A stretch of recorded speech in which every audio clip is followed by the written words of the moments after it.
Hello बेटा, कैसे हैं आप। देखो, मैं हूं आपके साथ में अमरीश सैनी। तो बेटा देखिए, आज हम करेंगे फिजिक्स। हमने पिछली वीडियो में हमने किया था 12th class physics chapter number 1। Topic था हमारा कि निरक्षीय स्थिति में विद्युत क्षेत्र की तीव्रता ज्ञात करनी। किसी द्विध्रुव के कारण निरक्षीय स्थिति में विद्युत क्षेत्र की तीव्रता ज्ञात करनी, या विषुवतीय स्थिति में द्विध्रुव के कारण विद्युत क्षेत्र की तीव्रता ज्ञात करना, है ना। तो देखिए, उसके बाद जो हमारा टॉपिक है वो है बेटा ये। तो ये टॉपिक क्या है कि इसको तरफ पढ़ते हैं। ये टॉपिक है हमारा, एक सेकंड, ये टॉपिक है हमारा समस्त बाह्य विद्युत क्षेत्र में विद्युत द्विध्रुव पर बल आघूर्ण, ना, बल आघूर्ण ज्ञात कीजिए। ठीक है, या एक समान बाह्य विद्युत क्षेत्र में द्विध्रुव पर बल आघूर्ण, ठीक है, ये ज्ञात करना है हमें। ये बल आघूर्ण के लिए एक फॉर्मूला ज्ञात करना है।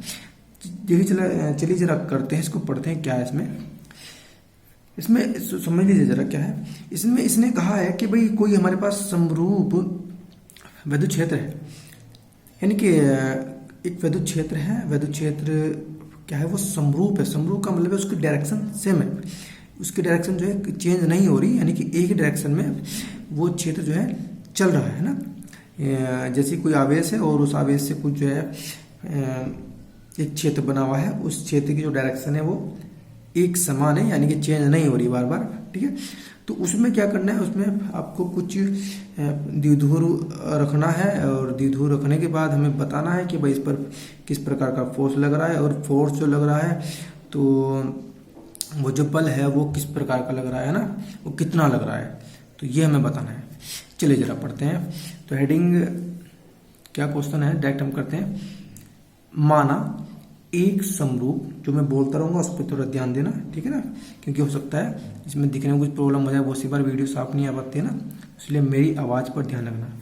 माना स्टार्ट करते हैं। माना एक समरूप विद्युत क्षेत्र E है, कोई ये क्षेत्र है हमारे पास E, इसमें एक द्विध्रुव आघूर्ण विद्युत क्षेत्र की दिशा के साथ थीटा कोण बनाता है। देखिए हमने क्या किया, हमने देखिए डायग्राम देखिए जरा क्या है। एक समान विद्युत क्षेत्र लिया है ना, इसका नाम दिया हमने E, ठीक है, ये डायरेक्शन है। तो इसमें बेटा हमने क्या किया, इसमें हमने एक जो है इस तरह से एक द्विध्रुव लिया है ना, एक द्विध्रुव हमने ले लिया, ठीक है, इसका नाम है AB, ठीक है। तो बेटा जब हमने इसको इस तरह से तिरछा करके रख दिया है, तो तिरछा करके रखने पर हमें एक कंडीशन इसमें नजर आ रही होगी, जो डायरेक्शन है इस क्षेत्र की। तो इसमें ये जो द्विध्रुव है, इस पर दो साइड से बल लग रहा होगा, एक इस साइड से और एक इस साइड से।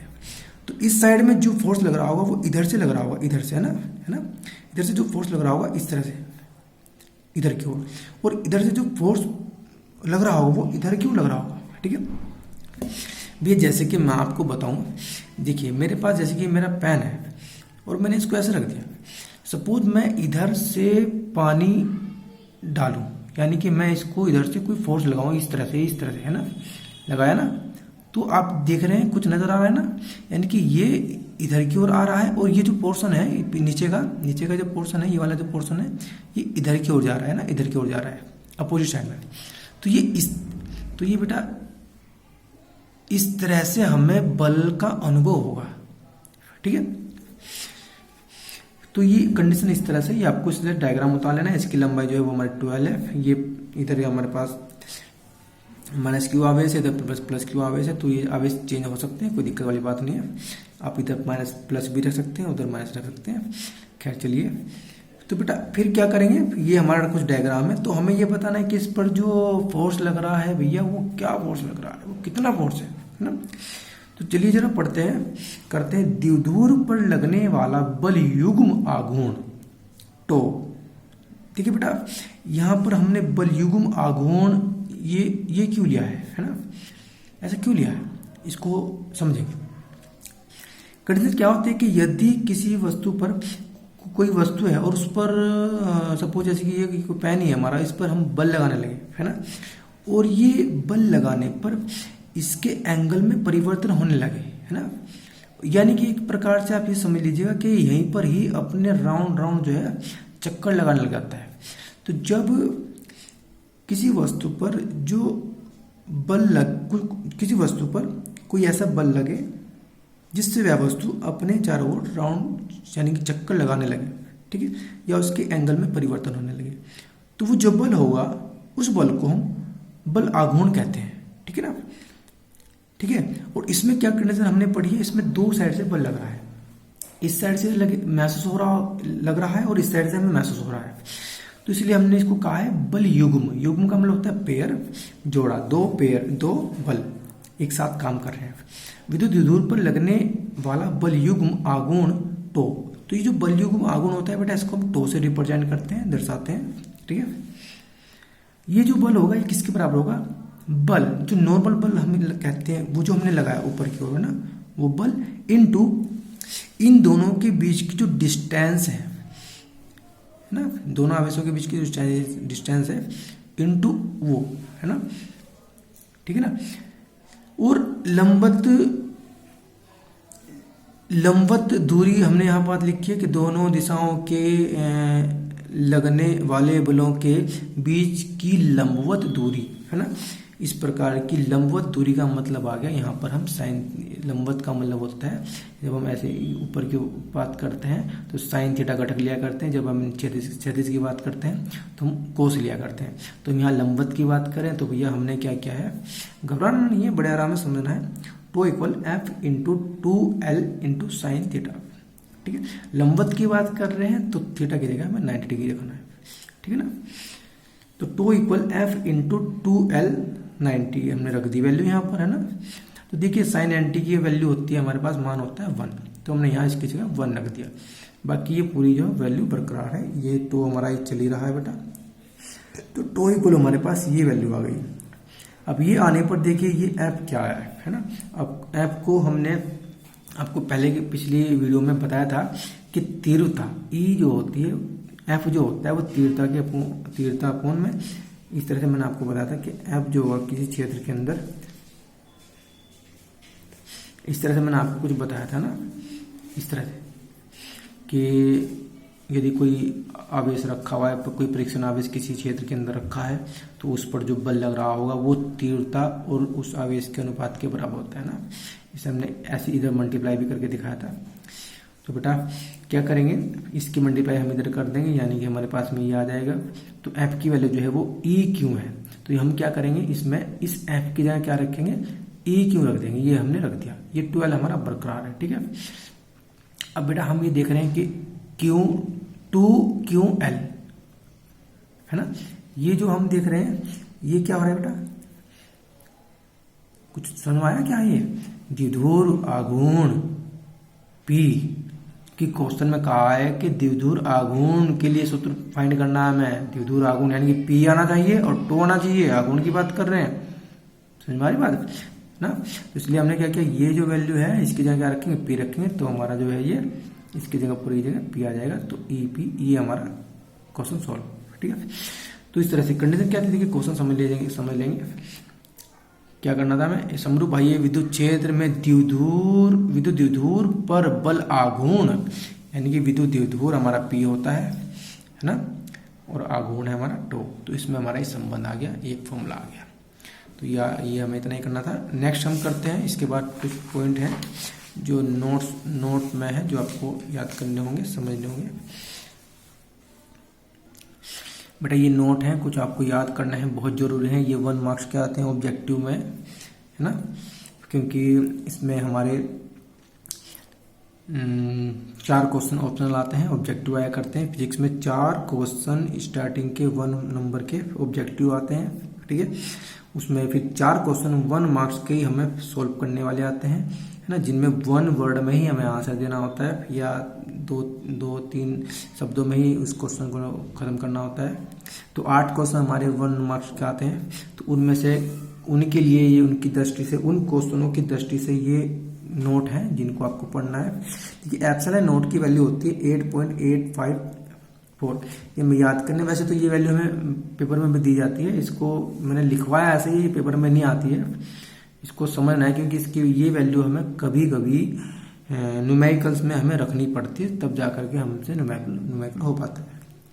खैर नेक्स्ट जो नोट है हमारा, यदि कोई वस्तु धनावेशित है तो इसका तात्पर्य यह है कि उस पर इलेक्ट्रॉनों की कमी है।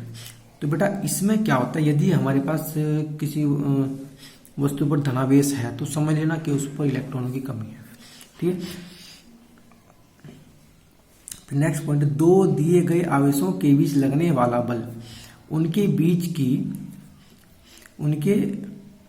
की दूरी के वर्ग के व्युत्क्रमानुपाती होता है। ठीक है ना, तो ये तो वही कूलाम के नियम की कुछ ऐसी कंडीशन बात बननी है, तो समझ लेंगे, कोई दिक्कत वाली बात नहीं है। तो मैं आपको दिखा रहा हूं, न्यूनतम संभव आवेश का क्वांटम कहते हैं।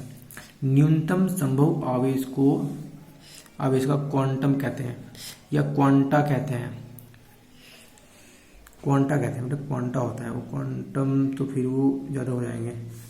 कंडीशन क्या है कि बेटा यदि हमारे पास आवेश होता है और आवेश की जो न्यूनतम मात्रा होती है जिसको हम और ज्यादा नहीं तोड़ सकते, है ना, आवेश बहुत ही छोटा एक ऐसा कण है, बहुत ही छोटा कण है जिसको हम उससे ज्यादा नहीं तोड़ सकते, या हमारे पास कोई ऐसा आवेश हो जिसका मान बहुत कम हो, उससे ज्यादा कोई मान ना होता हो, तो उसको हम क्या कहेंगे, उसको एक क्वांटा कहते हैं ना। फिर अगला है विद्युत क्षेत्र की तीव्रता एक सदिश राशि होती है। नेक्स्ट है विषुवतीय स्थिति में द्विध्रुव के कारण विद्युत क्षेत्र की तीव्रता अक्षीय स्थिति में द्विध्रुव के कारण विद्युत क्षेत्र की तीव्रता से आधी होती है। ठीक है, ये थोड़ा फॉर्मूला देखना है ना, एक में 2 होगा, एक में 2 नहीं होगा।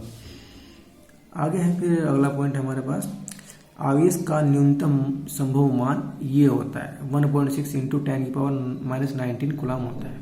ठीक है, नेक्स्ट पॉइंट है विद्युत द्विध्रुव आघूर्ण का ऐसा ही मात्रक कूलाम इंटू मीटर होता है। अगला पॉइंट है हमारे पास में 1 कूलाम आवेश में 6.25 इंटू 10⁻18 इलेक्ट्रॉन होते हैं। ठीक है, नेक्स्ट पॉइंट है एल लंबाई की भुजा वाले एक समपंचभुज के प्रत्येक शीर्ष पर प्लस आवेश स्थित है। पंचभुज के केंद्र पर स्थित प्लस कैपिटल क्यू आवेश पर शून्य बल कार्य करता है। तो क्वेश्चन ये बन जाते हैं कि बेटा कैसी कुछ कंडीशन है, पूछ लें कि भाई केंद्र में जो है किस प्रकार से बल, कितना बल लग रहा होगा, तो ये थोड़ा समझने वाली बात है, इनको पढ़ना है आपको। इसके बाद नेक्स्ट हमारे पास में यदि कोई गोला ऋणावेशित है तो उसे कुछ इलेक्ट्रॉन दे दिए जाते हैं।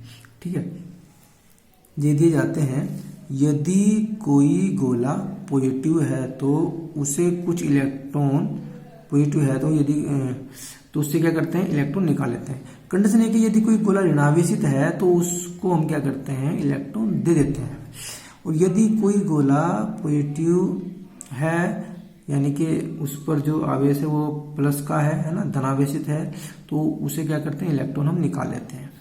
ठीक है, नेक्स्ट है एक कूलाम के 2 आवेश 1 मीटर की दूरी पर स्थित हों तो उनके मध्य में विद्युत क्षेत्र का मान 0 होता है।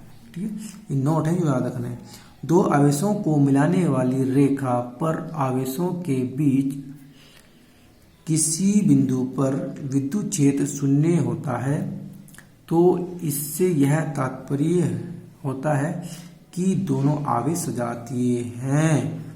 ठीक है, तो इस प्रकार से ये हमारा कुछ टॉपिक था जो आपको याद करना है। तो बेटा आज इतना ही करते हैं इस वीडियो में, है ना। यदि आपके समझ में ना आए मैं थोड़ा दोबारा इसको दिखा देता हूँ आपको स्टार्टिंग से। ये पूरा अच्छी तरह से मैं आपको इसको उतार लेना बेटा, पूरा ले रहा हूँ मैं वीडियो में।